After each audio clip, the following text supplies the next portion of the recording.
Exercícios práticos. Estando num salão, numa igreja, no teatro ou em outro lugar de reunião, onde muitas pessoas estejam sentadas, uma diante da outra, fixe o olhar nas costas de uma pessoa que estiver à sua frente, a uma distância de 2 e mesmo 3 metros, concentrando toda a energia na ideia de influenciá-la e fazê-la voltar-se. Se a pessoa é impressionável e sensitiva, você conseguirá realizar seu objetivo em menos de 1 minuto. Se, pelo contrário, ela é pouco sensível, será preciso um tempo mais ou menos longo, mas é raro não se obter o resultado em 3 ou 4 minutos.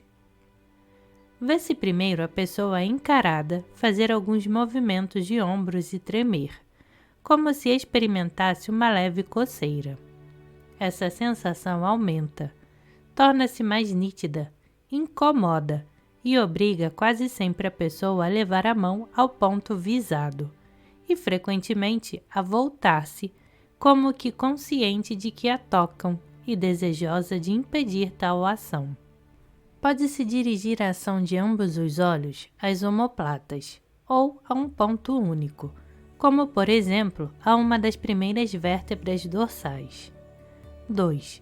Tendo sido levada a bom termo algumas vezes a experiência precedente, quando você se achar com o paciente no mesmo lugar, pode tentar a primeira experiência quando andar na rua, por exemplo.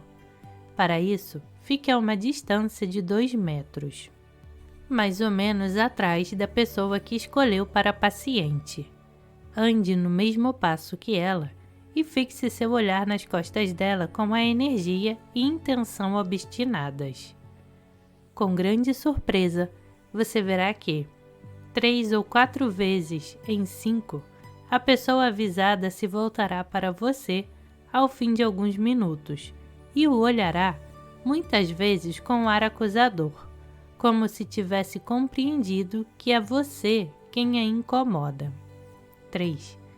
Levada a bom termo a última experiência, você pode fazer com que a pessoa que anda na sua frente, nas mesmas condições, se volte para a direita ou esquerda, formulando claramente em seu pensamento a ideia de direita ou esquerda. Você chegará facilmente a fazer com que o paciente execute o que você lhe ordena. 4. Escolha, num veículo público, uma pessoa sentada no lugar oposto ao seu e que se acha à direita ou à esquerda de outra, que estiver à sua frente. Finja que você quer olhar para a frente de modo a parecer-lhe que não a vê, mas olhe-a obliquamente. Dirija-lhe uma corrente mental tão forte quanto possível e diga a si mesmo, com toda a energia de que é capaz, que quer que ela olhe para a sua direção. Se a experiência for bem feita, o resultado será invariável. A pessoa escolhida por paciente o olhará inevitavelmente. Algumas vezes parece que o olhar da pessoa não se dirige a você e o toca muito de leve, mas na maior parte, quase sempre, este olhar será vivo, concentrado e penetrante, como se o paciente tivesse a consciência da influência que você exerceu sobre ele. A pessoa que obedece, assim, à sua ordem mental, parecerá, na maioria das vezes, embaraçada e nervosa, quando encontrar o seu olhar. Terá o sentimento de uma força que a domina, de uma vontade que a subjuga, e sua atitude exprimirá muito bem este sentimento. Atkinson. 5. Vá até a janela e olhe uma pessoa que passa. Se a fixar com energia bastante, exprimindo a vontade de que ela erga a cabeça e o olhe, ela o fará quase infalivelmente. 7 vezes em 10 no mínimo, ela obedecerá ao seu apelo mental, se seu poder magnético chegou a um grau de desenvolvimento suficiente. Este resultado dependerá, em certa medida, da escolha de sua posição, será, por exemplo, muito mais sensível e pronto se você estiver numa janela do primeiro andar do que numa outra do quarto andar, por exemplo. A experiência pode ser feita com o mesmo êxito em condições inversas.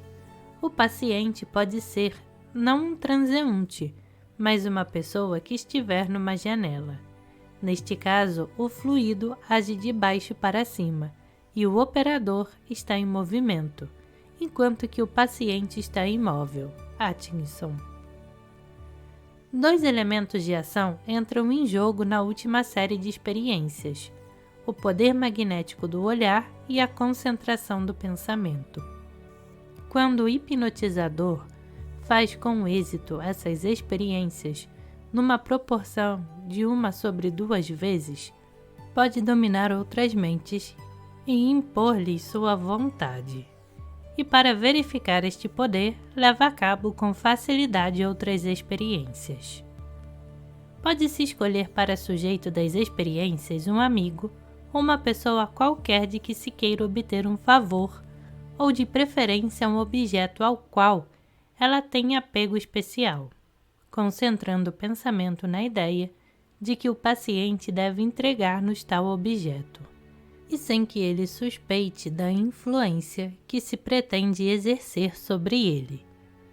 Colocamo-nos diante dele e referimos-nos à satisfação que experimentaríamos se possuíssemos o referido objeto, nem que fosse por alguns minutos.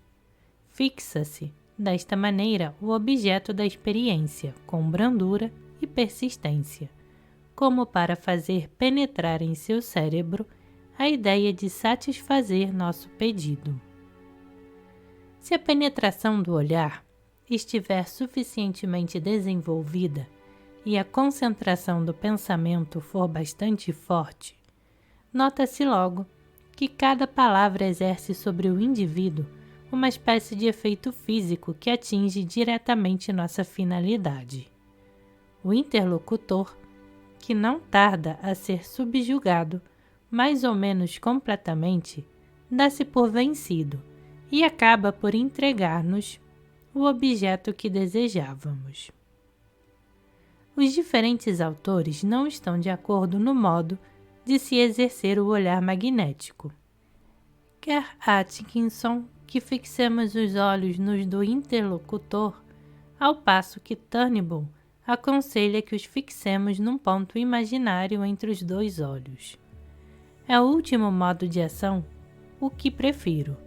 Julgo mais intenso e tem certamente a vantagem de não permitir que o interlocutor suspeite de estar sendo sujeito a uma experiência e, por conseguinte, que oponha qualquer resistência. Se os resultados que acabo de enunciar podem ser obtidos, e a pessoa pode ter a certeza absoluta de os obter com um pouco de prática, pode-se compreender como são importantes, mesmo nas circunstâncias ordinárias da vida. Eis um exemplo típico que fomos buscar em Turnbull.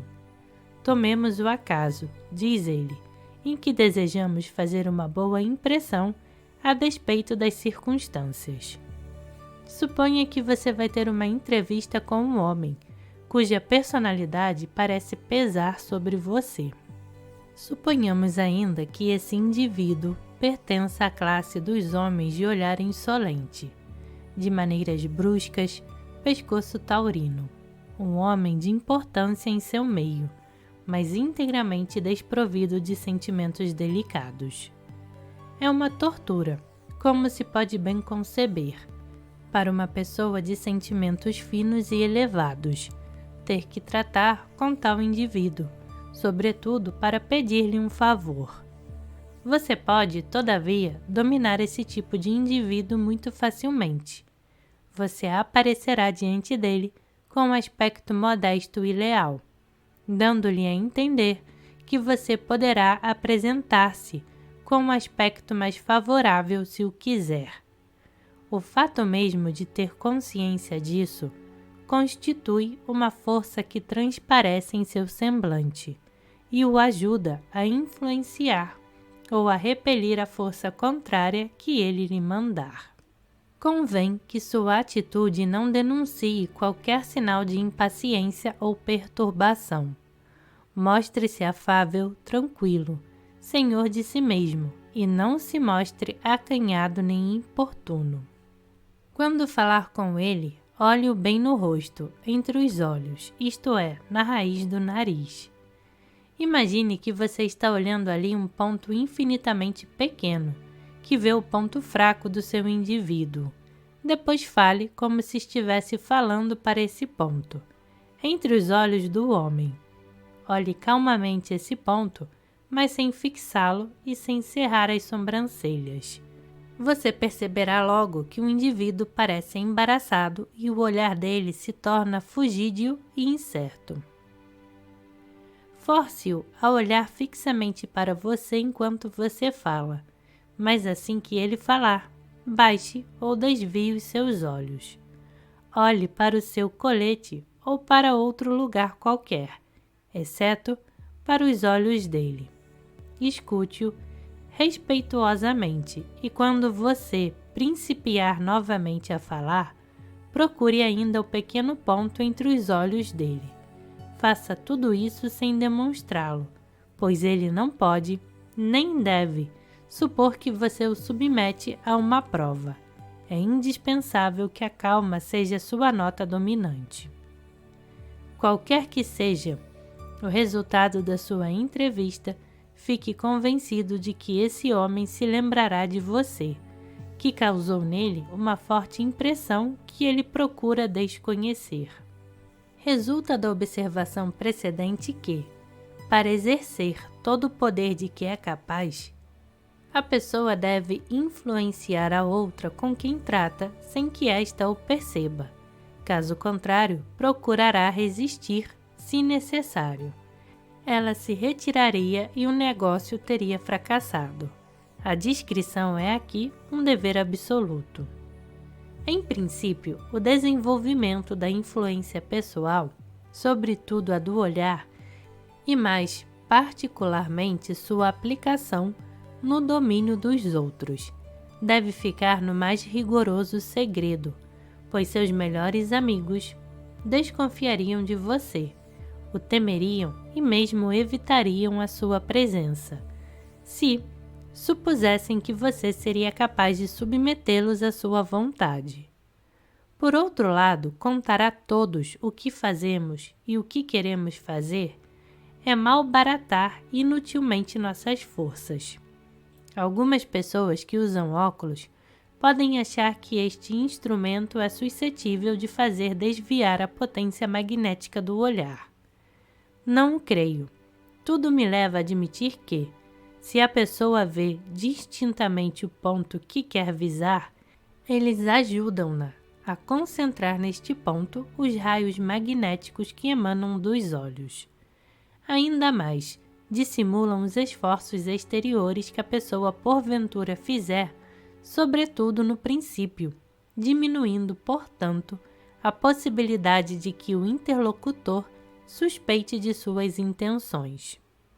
Algumas pessoas que não compreendem os princípios do magnetismo pessoal poderão talvez deduzir das últimas experiências que quando a penetração do olhar e a concentração do pensamento são bastante desenvolvidas, podem obter das outras tudo o que desejam, mesmo contra o seu próprio interesse, que poderiam, por exemplo, obrigá-las a dar-lhes toda a sua fortuna ou parte dela. Vai nisto um erro profundo.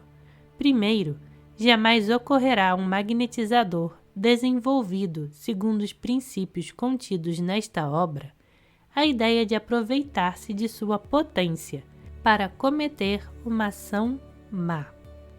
Depois, se por circunstâncias imprevistas e excepcionais cometê-la, não tardará a perder a maior parte da força que lhe atrai as boas coisas e exclui as más, tornando-se a vítima principal de sua imprudência. Não se deve esquecer que o homem magnético tem sempre presente no espírito preceito: não faça aos outros aquilo que não quer que lhe façam. Este capítulo necessita ainda de um desenvolvimento maior que daremos no capítulo seguinte.